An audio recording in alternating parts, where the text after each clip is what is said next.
My name is Tony Weich. I'm with Greater St. Louis, Inc. and the Downtown Engagement and Public and Safety Initiative. So today we'll do the normal briefing with Dr. Isom, who will talk about public safety for the week, and then he'll be followed by Sarah Arnosky-Coe, my colleague from Greater St. Louis, Inc., who's going to talk about a brand new activation we have going on downtown. And then we'll hear from Javian and Cage Sanford of Poor Decisions, who will be involved in that activation as well. So with that, I'll turn it over to Dr. Isom. And if we can fill in, if possible.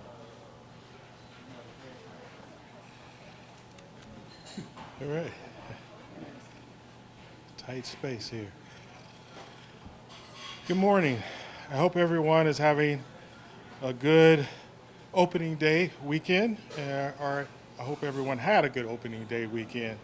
Last week at DEPSI, we outlined the significance that the Cardinals have to our entire region.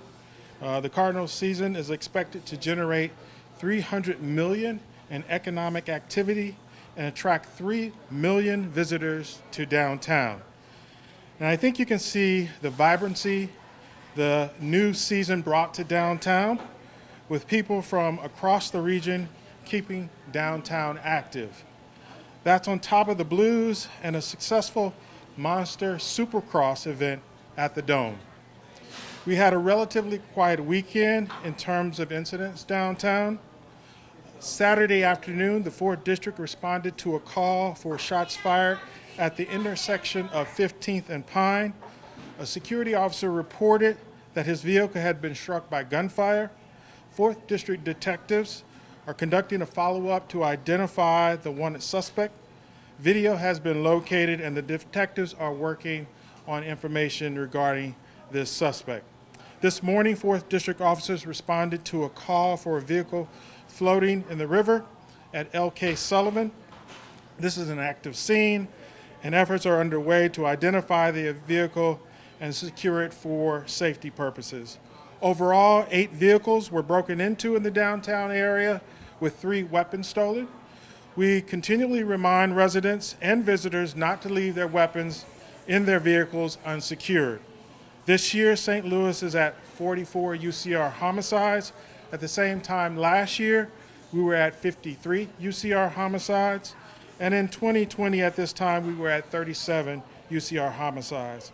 And now I'd like to turn it over to our downtown business to share details about our exciting upcoming City Social.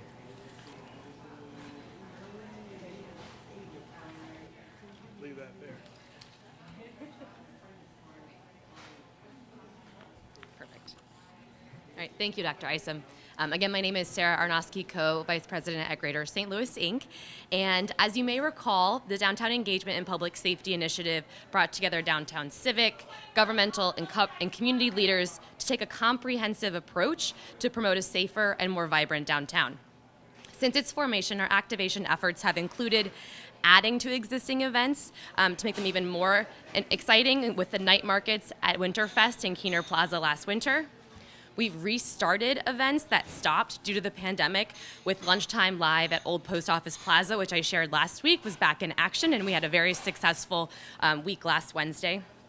And now we are creating a new signature event that fills an existing gap in downtown, which we are calling City Social.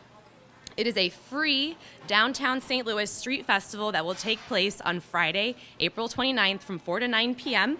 on Washington Avenue between Tucker and 14th, just outside of where we are today here at Blondie's, which is why we are here and brought you on site to just reimagine what the street will look like once we fill it with people and close the streets off to vehicles. So we will have live music with bands and DJs. We will have one-of-a-kind art installations from local artists.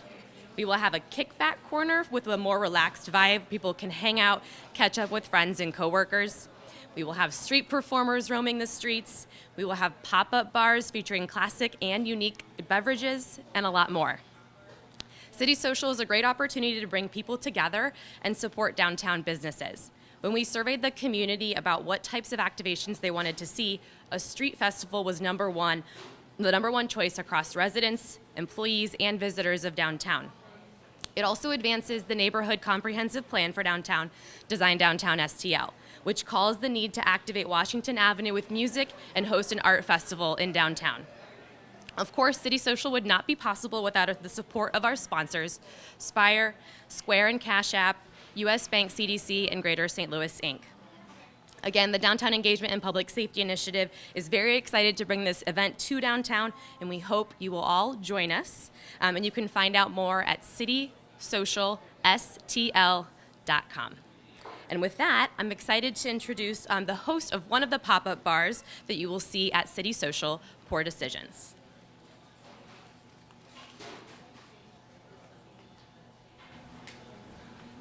Good morning. Good morning. I'm Javia. And I'm Gage Sanford. We are co-founders of the mobile pop-up bar, Poor Decisions STL. We offer curated and elevated alcoholic and non-alcoholic cocktails to the St. Louis community.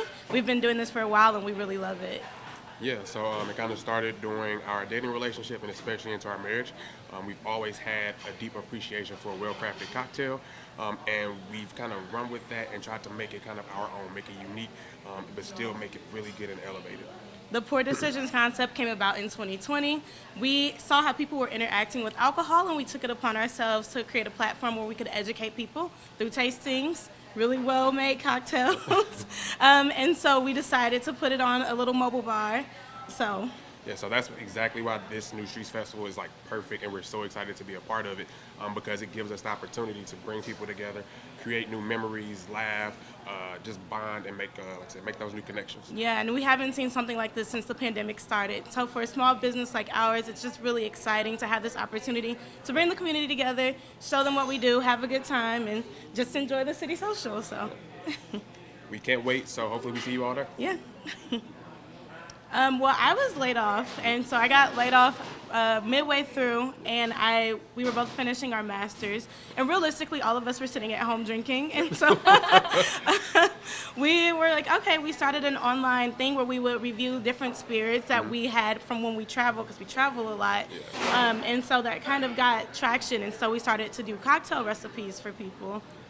And in all honesty, it started, like she said, we were, like I said, at home, we would drink, we were like, okay, let's try new things, let's see what things, people aren't used to, what new flavors can we put into stuff.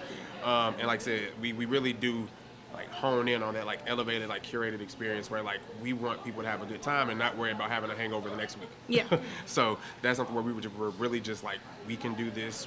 We think this is something that we love. She has been like doing wine and is a wine specialist for like a long time. Like she loves this, and I was more like that support, and that kind of fell into it. I'm studying to be a somm, so he's still that support. He drinks all the wine I have to spit out. So That's how that works. it's worked out for us. Overall, we just wanted people to have a healthy relationship with alcohol, and so we found that through educating people about the different stuff that they were consuming, they responded better to it. And so we just want to make sure that, like, as a community, we engage with the substance in a healthy way. So.